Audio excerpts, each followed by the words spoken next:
President Biden will be giving the State of the Union on February 7th, and here are some big themes to expect out of him. President Biden has said time and time again that he wants to work in good faith with Republicans, especially under this Republican-controlled House. But he also doesn't shy away from calling out these so-called MAGA Republicans in the House.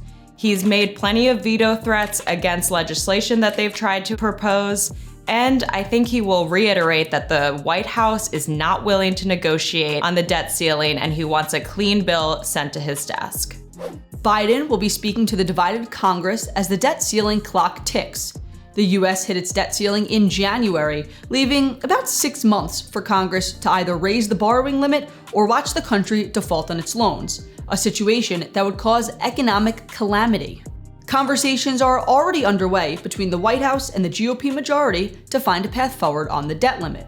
This State of the Union comes at a pivotal time for Biden because he's expected to officially signal that he'll be running for re-election in 2024 around that time. President Biden's State of the Union address will likely set the tone for his re-election campaign.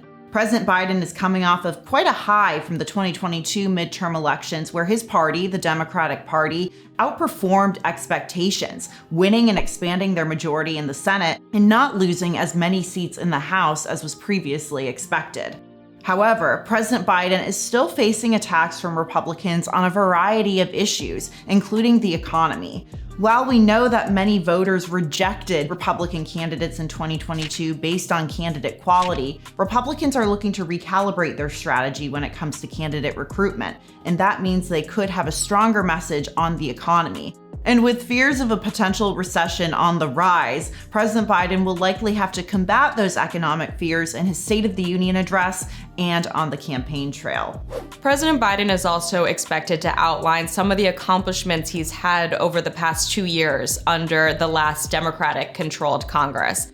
That will include passing the Inflation Reduction Act, combating inflation, and bringing down gas prices. And he'll also talk about that big infrastructure legislation. He's been traveling around to various states to tout that bill and the projects that it funds.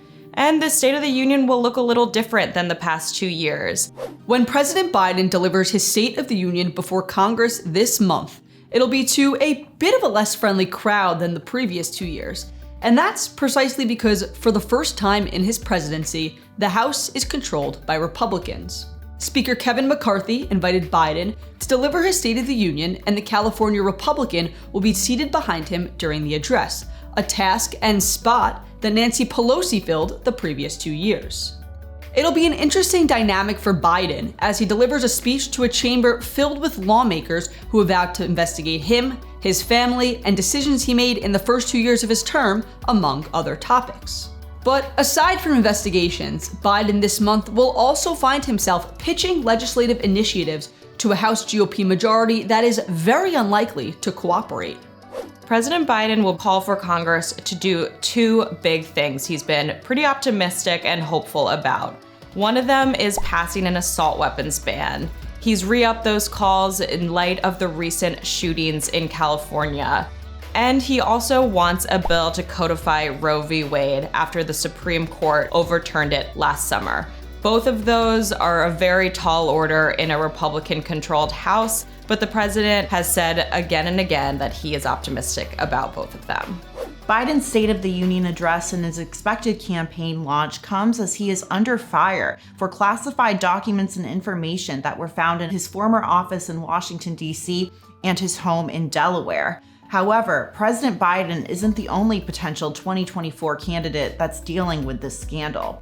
Troves of documents were found in former President Trump's Mar-a-Lago home last year, and there was this controversy as to how President Trump pushed back when asked for those documents to be turned over to the government. And then documents were also found at former Vice President Mike Pence's home in Indiana, and Pence is also expected to launch a presidential bid in 2024. So the State of the Union address could provide Biden with an opportunity to potentially distract from this scandal and talk about the accomplishments and the initiatives coming out of the Biden White House.